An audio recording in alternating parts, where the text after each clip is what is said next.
One-of-a-kind delivery making its way to Roanoke, with Carilion taking a big step to bring drone delivery service to their campus. WDBJ7's Amir Massenberg has this story.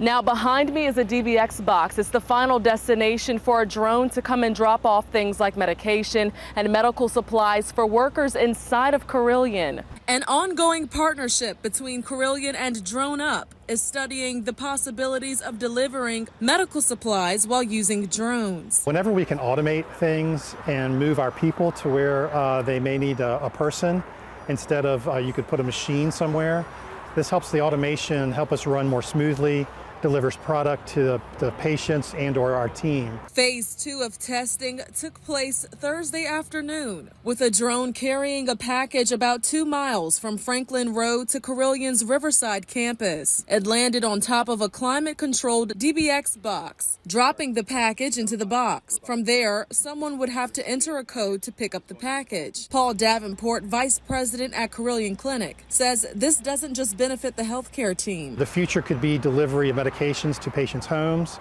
home health nurses getting instant deliveries of things they need for patients in the home, and then, of course, going further is always our desire. The biggest hurdle they're trying to jump now is distance and current regulations that don't allow them to go beyond the line of sight. We proved with this proof of concept we can operate in the vicinity of medevac helicopters and other Part 135 operators.